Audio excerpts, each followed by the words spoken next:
This is Talking My Walking. I am Rodrigo Ribeiro, and today I'm going to talk about why we are the ones that we have been waiting for.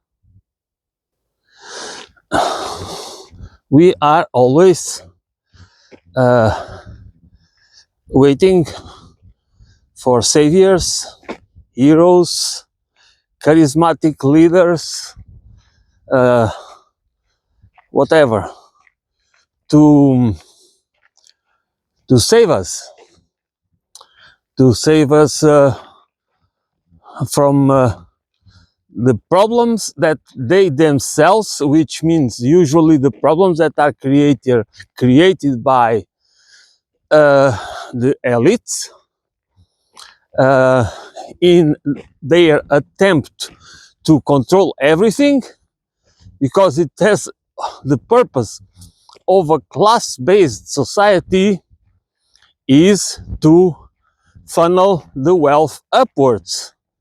That's how it works. That it that is what it meant since the beginning, that they made it legal, and it was organized as the state. Uh, but the state is needed because at this point of development, without the state, we would be all fighting. No, there would be feudal lord. Okay, there are already. We are going back to kind of feudal lords, like the tech, like techno feudalism, but it's still they need the state to enforce the laws. Um, the thing is, uh, it is wrong to put our faith, to believe, to have hope that people that we see them as authorities, as charismatic leaders, as people with wisdom, and so many other qualities that we believe we don't have, or we don't have the knowledge or the expertise or the experience, you know.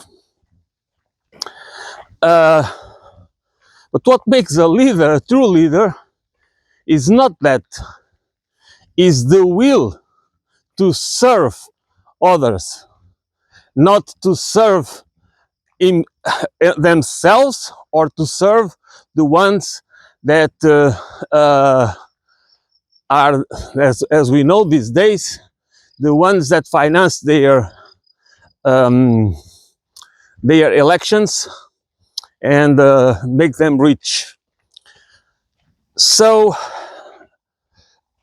we need to change, um,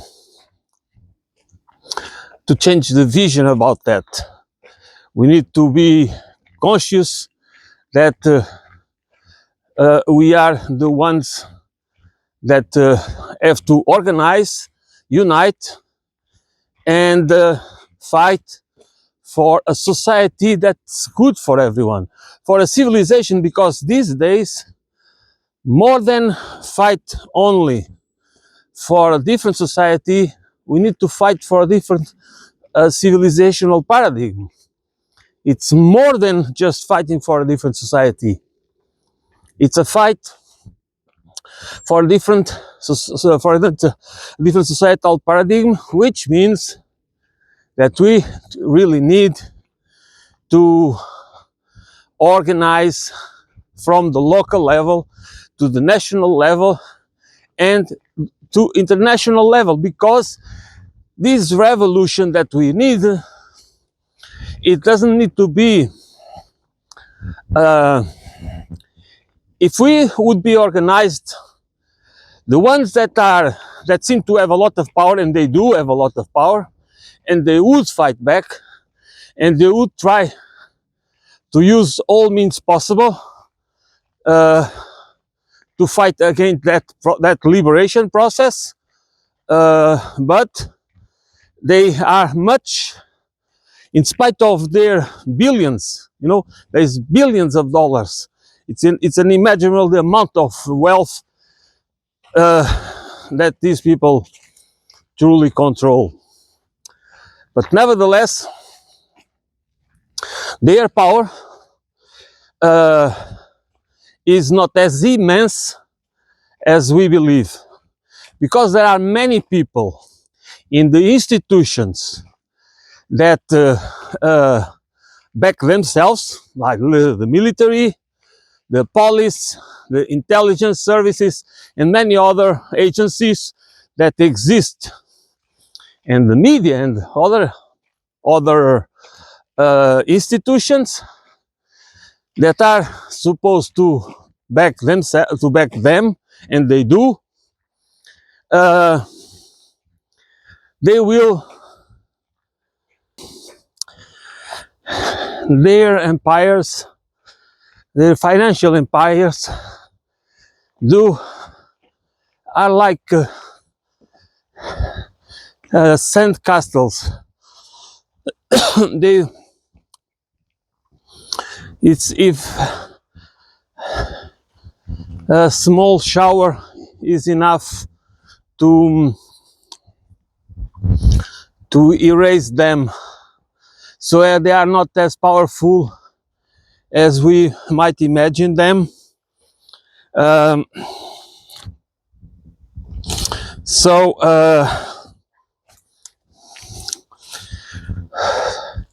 They do only have the numbers in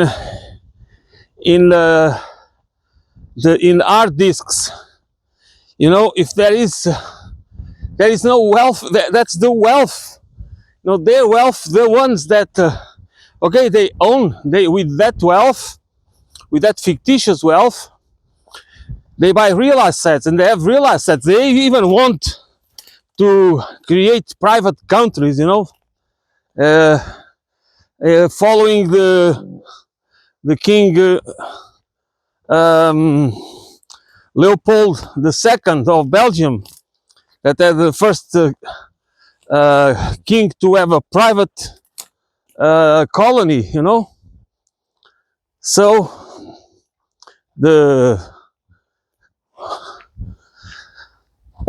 which is today the Democratic Republic of Congo. So these people, their power resides on the ability to use others to protect them. That's where the power, and that power is obviously in the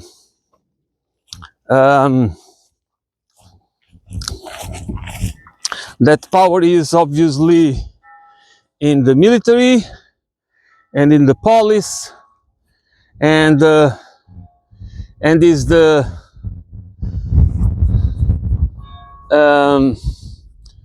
and might be that in private militias or private armies that they, like the death squads that they had in some countries in South America. Besides then that,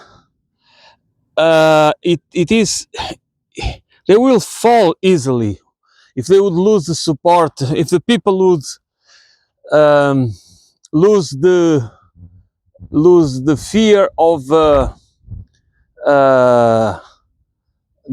if the people lose the fear that their livelihoods, their survival depend on serving them. That's what it is. That's what it really means. We don't have any reason to venerate them, especially the ones, the Peter Thiels and the Elon Musks and the Jeff Bezos of this world. They are businessmen, which means that they are not really um, they do not really, they are not productive people. They are people, they are opportunistic people.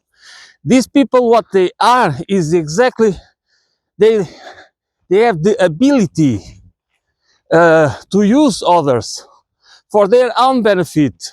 Doesn't mean that they do not have good ideas. Sometimes they are not as good as we believe.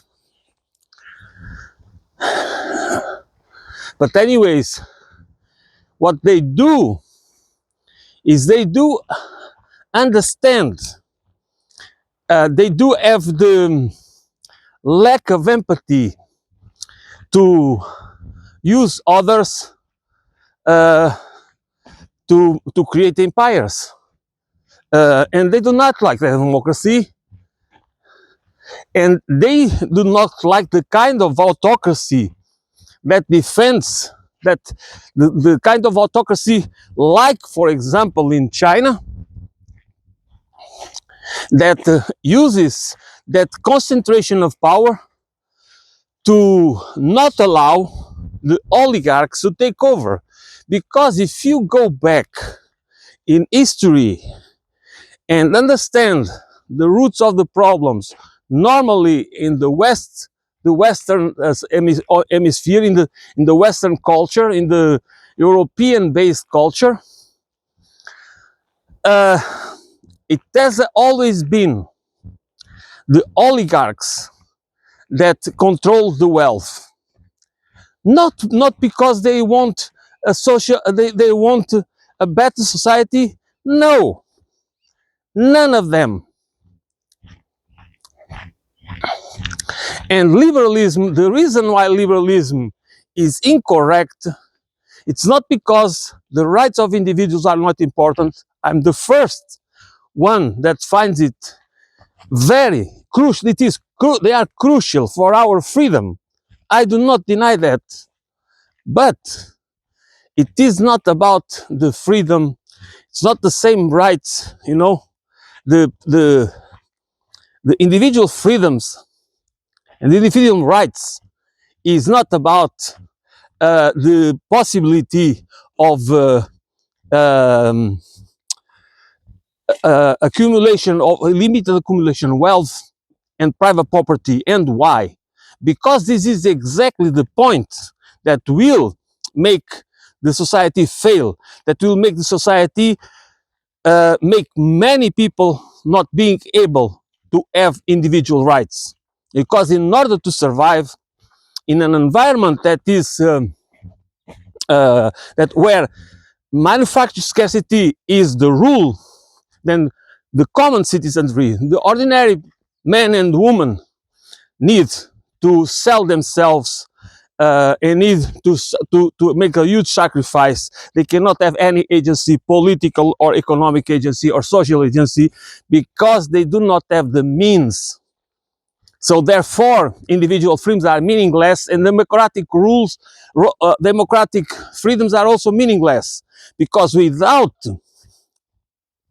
the means to exercise your freedom, without the basic needs that can be satisfied with not using all your day, all your energy, and living in always in a state of uncertainty, uh, that takes away your agency.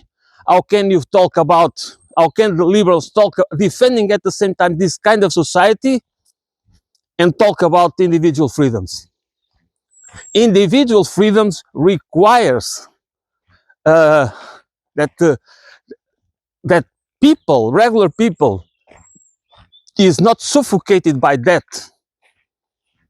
It requires that the universal basic service are secured by the state, guaranteed by the state, not commodified. And it is not about the market economy. It is a market economy that is based on the growth, permanent growth, and also based on the ability to have no limits for accumulation of wealth, maximization of profits, and private property concentration. This is why that we will have power, a concentration of power that will always end up taking away the freedoms, the individual freedoms and the collective freedoms of the many. Because an impoverished person, an indebted person or family are crippled people. And then we have to invent a philosophy, to invent a myth that if this responsibility always is about the individual, of course, if you become successful in terms of in material terms, which is always what matters, it's your merit. If you cannot make it because it's impossible, it is an impossibility, it is a mathematical impossibility that everybody could be successful, everybody can have good lives, like in many countries, in European countries, that most people could enjoy good lives, and everybody could be happy like that. Why do we need those huge differences? What we need is a society that has that provides for everyone, that everyone contributes with their share. There is reciprocity, and there is an economy of sufficiency, and that is and why did it work? Because okay, it was a capitalist system, but a capitalist system with rules and regulations and laws to protect people and to protect the environment, because the predatory nature of capitalism cannot. It is a predatory system that doesn't kill, okay, to feed, kills for profit. And when you kill for profit, and there is many examples of that, you don't care. You just are doing what you have to do in order to accumulate wealth. That's what capitalism is. That's why capitalism kills everything. It doesn't matter until you face extinction or collapse.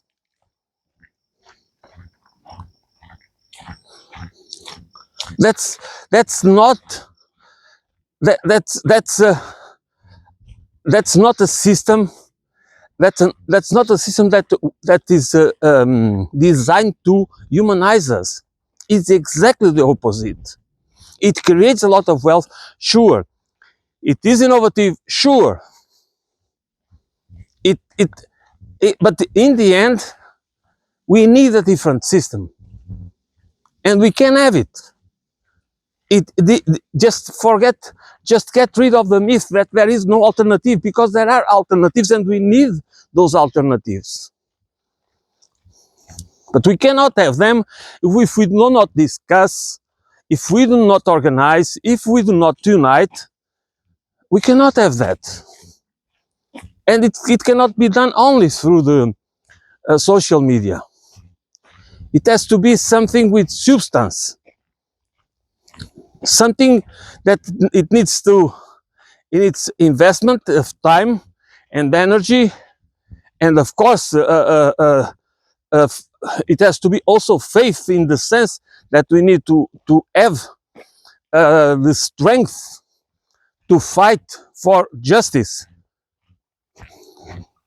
because if because we cannot, I mean, what the point is, we cannot rely on leaders to save us, just because they lie, just because they know they are not going to be accountable for as long as they know.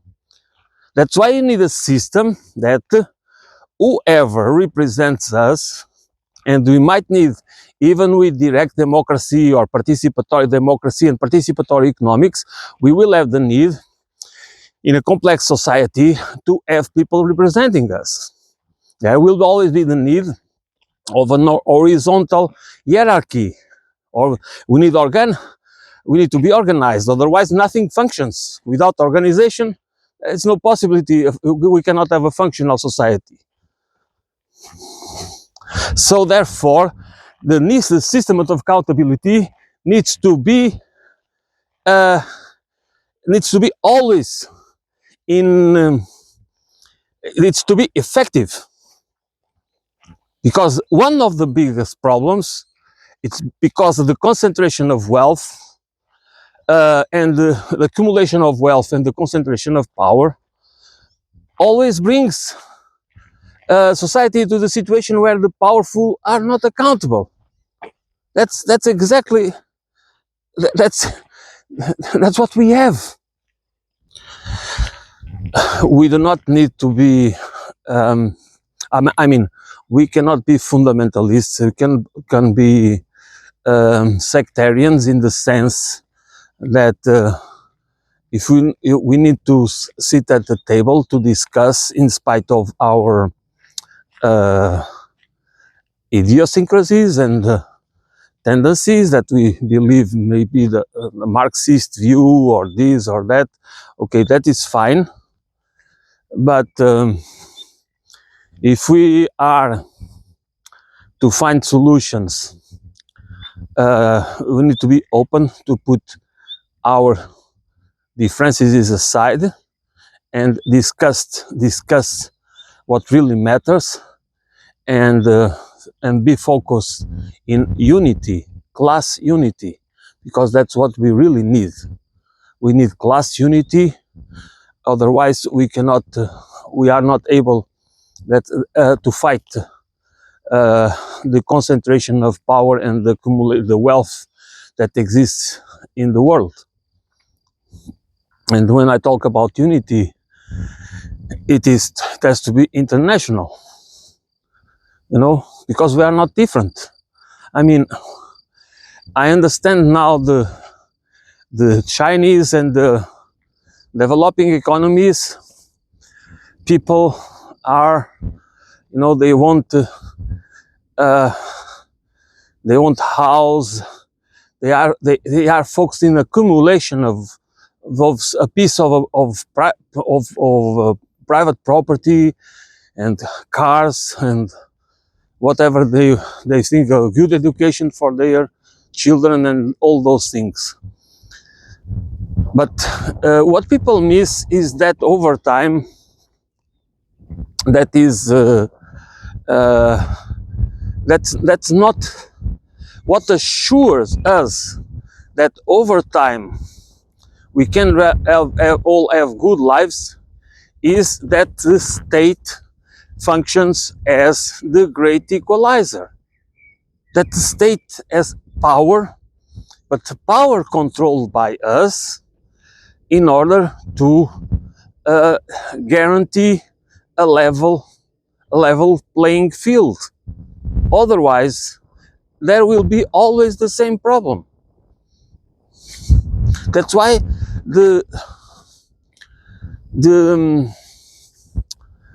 principle of class-based societies needs to be discussed, not because we are communists or socialists or this or that. It's because it has always been an important point, a crucial point, because the people, there will be always people that believe they deserve more than others.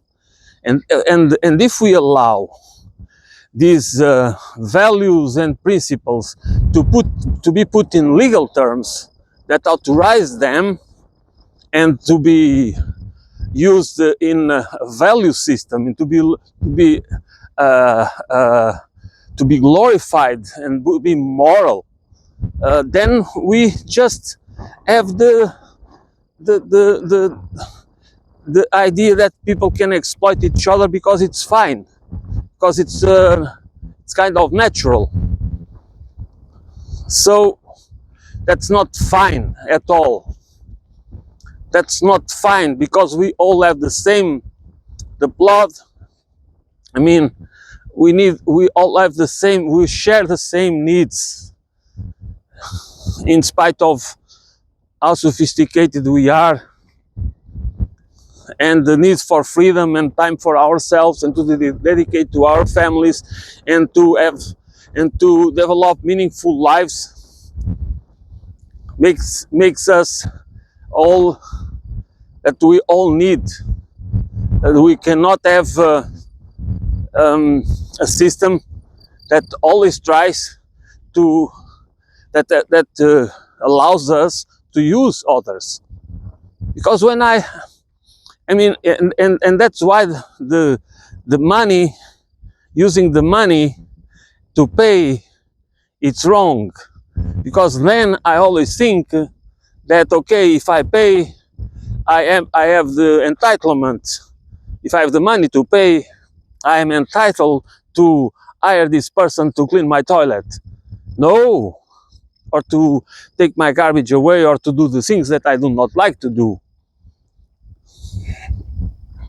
If they are willing to do it, they do not only deserve our respect, but they do deserve more free time and more and better wages than us, if we have supposedly more important tasks and roles in the society. All roles are important. And by the way, in the professional managerial class, that's where we find jobs that are useless. And they exist to defend the power structure. They are part of the power dynamics. They do not exist to make the society more functional, but to make society work to funnel wealth upwards. And we need to understand it. This is so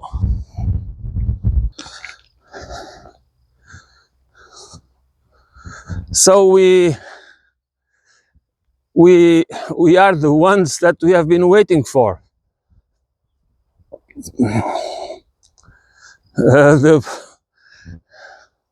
The real problem is the division, and the real success, it's how they can keep us divided.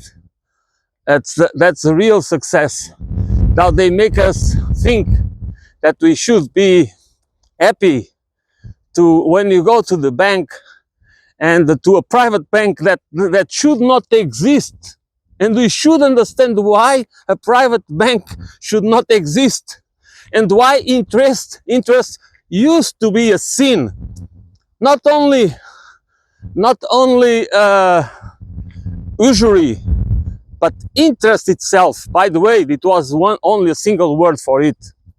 They then divided it in order to make to be more palatable. So that we go into the bank to ask for a mortgage to buy a house that we are going to need to 30 years of your life, or even more of your life, to pay it, if you are able to pay it, with interest and compound interest. And every compound interest, I don't know, 5%, I think, I'm not sure, in 15 years the principal doubles. So every 15 years, I think it's 5%. I'm not sure about that. Anyways, the point is, and you are happy because you get the loan, the money that they create, because they have different balance sheets, and they create the money out of nothing. They just, with a few strokes, there you have the money in your account. The money didn't come from anywhere. You just have to pay. While you pay it back, you erase it. If you go through the balance sheet, every time you pay a share, every time you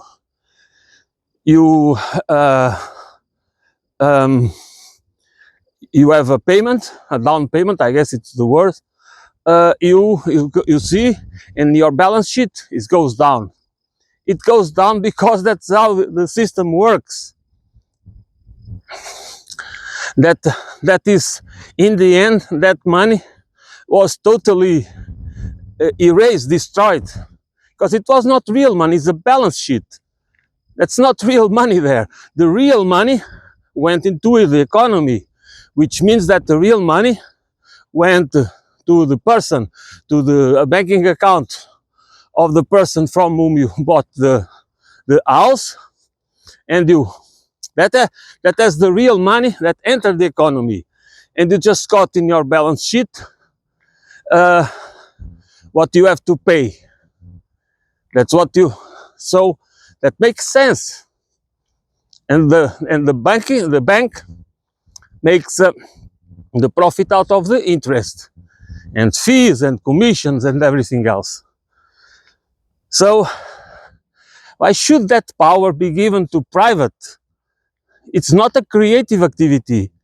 You know, it's not by people that are growing food or making clothes. That's the economy. The economy is not the financial sector, which is just a rentier capitalism.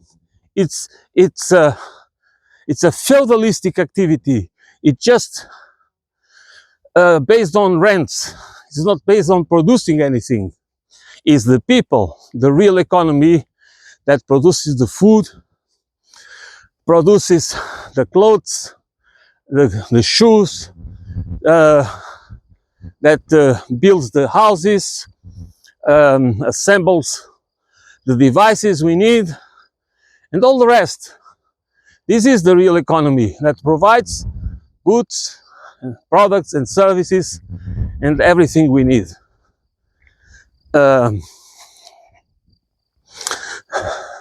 So if somebody,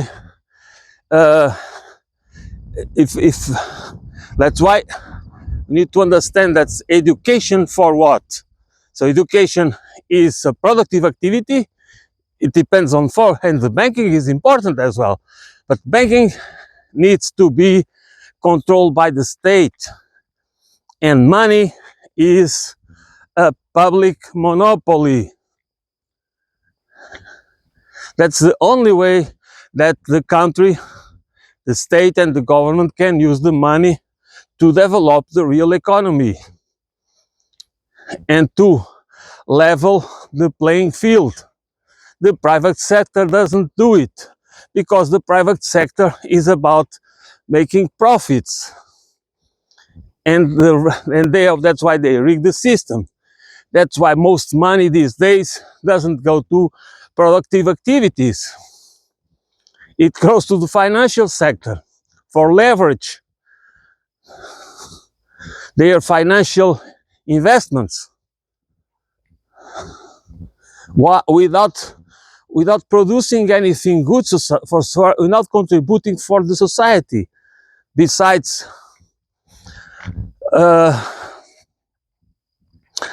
the private jets that, you know, these luxury assets they buy. Other than that, they do not produce anything. They're just accumulating more wealth and controlling more stuff. Why does we find it normal that Bill Gates is if I'm not mistaken, the biggest owner of agricultural land in America? Why? Okay, if you believe that he has the money, why should he be so wealthy? Why should you have such control? It's because he has been, no, the systems that belong to Microsoft, they are not created by him. Why should he has the power that he has if most of what is created intellectually, scientifically, in scientific research and technological development and all the rest is not done by him. Okay, these people are well paid. Yes, they are well paid because that's how the system buys people. That's why the system makes so many people accomplices.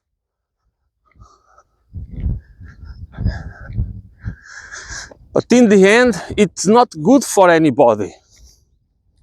Because as I said before, the system is so corrupt, so perverse, that in the end, it only brings disaster and collapse and extinction.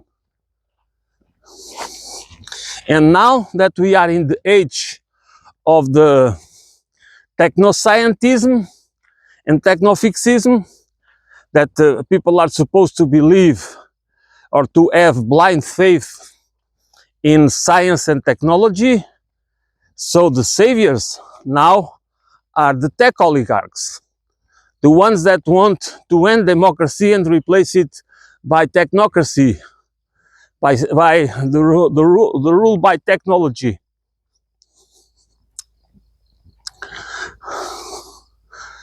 The ones that want, that are, they are not good people. They are not looking for the well-being of humanity. They do not want to have cooperation amongst nations. They want power and control. That's what the wealth is for. That's what drives these people.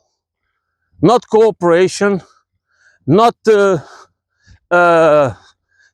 equalize to bring to develop the countries that need to develop economically and socially.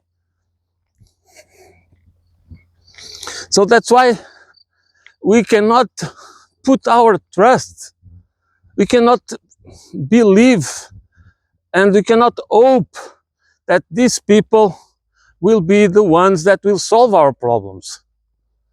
Do you believe that our problems are going to be solved if Elon Musk can make it to Mars? Of course not. Those resources need to be put at the service of saving, not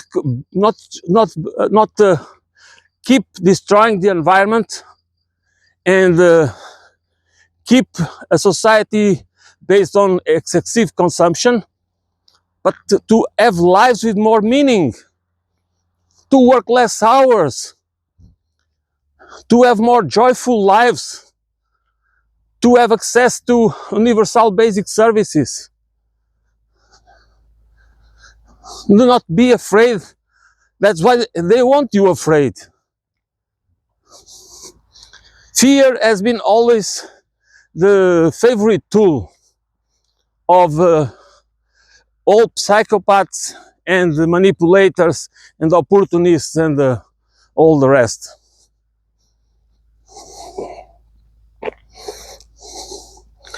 We do not need a world that is involved in arms race. So that's the problem. This is not only a Western problem. You know, that's why people should understand. You know, for example, the case of the conflict between India and Pakistan. The regular people should not are instead of the way to be patriotic. You know what is the best way to be really a patriot? Is to search for the truth, to search for what they do not tell you, to search to understand why, or cui bono, what is behind, what is the roots. Not just to believe that your country is good and right and the other country has to be wrong and bad. They are demons and we are gods. No, that doesn't work like that. And the powerful go to wars that usually have nothing to do with patriotism. Patriotism is used as to manipulate people emotionally, to make them engage and feel the obligation to fight, to defend their country. No, they are not defending their country many times. They engage in a war where if there is winners, the ones that die, I don't know what they win. But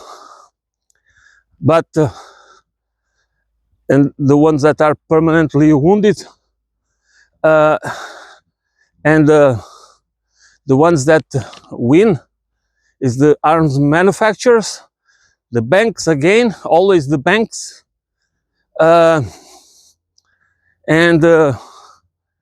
most of the time,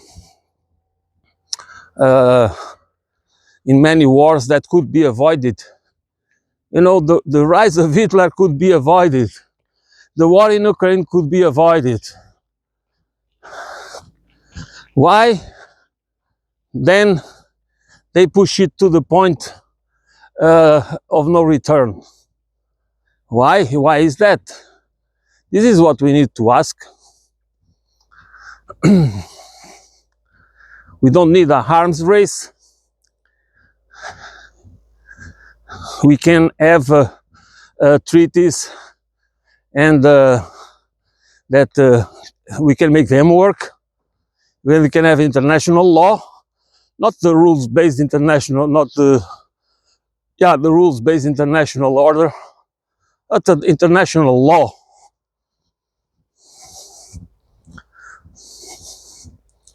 And we need to defend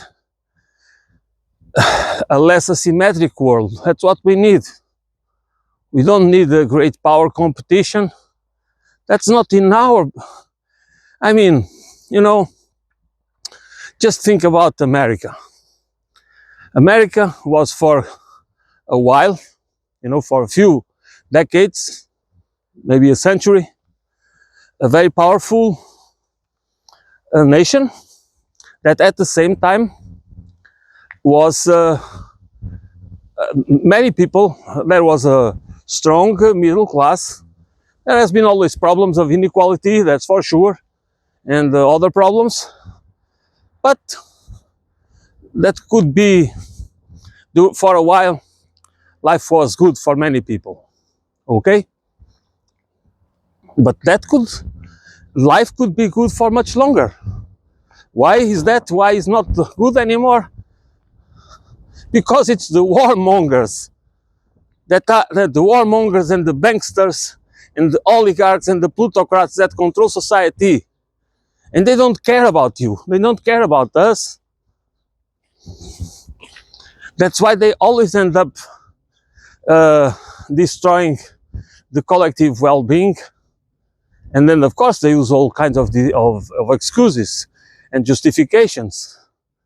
Oh, and the problems are the immigrants, and the problems is this and that, and the Chinese, and, you know, that's for sure.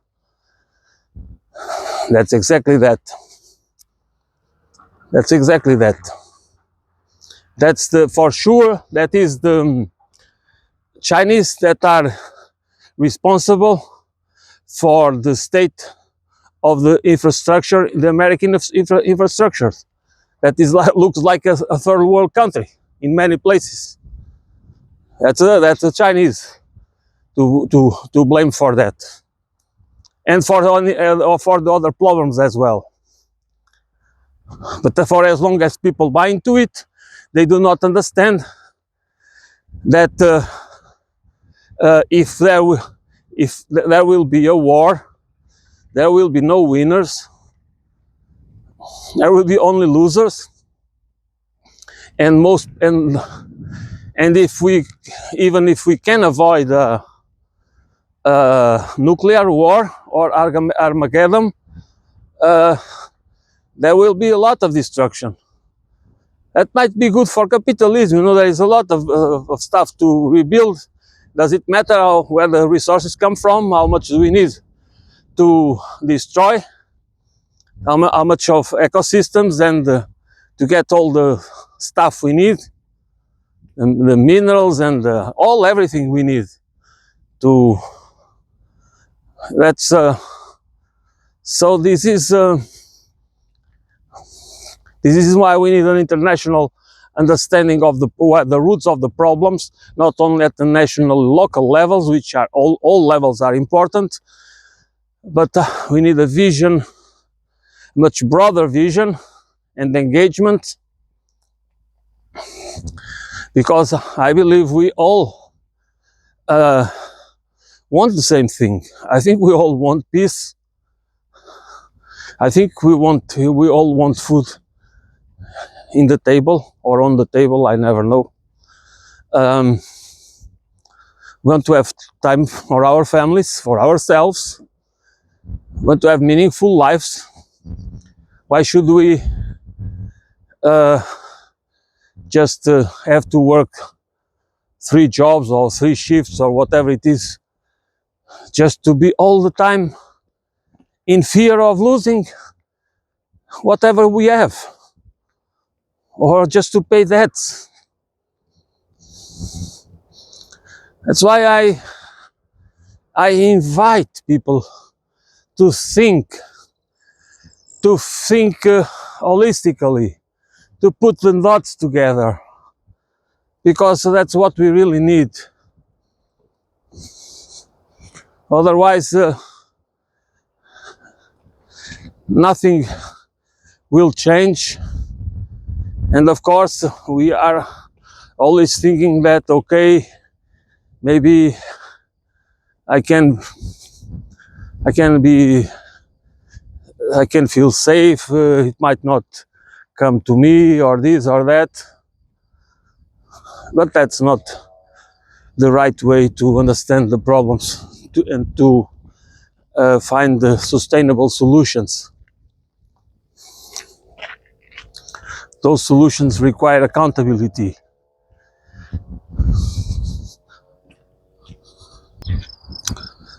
So that will be it for today. I'm not anymore. I've changed. The landscape is not anymore the same, but that's what it is. Okay, thanks for listening. I will be back soon.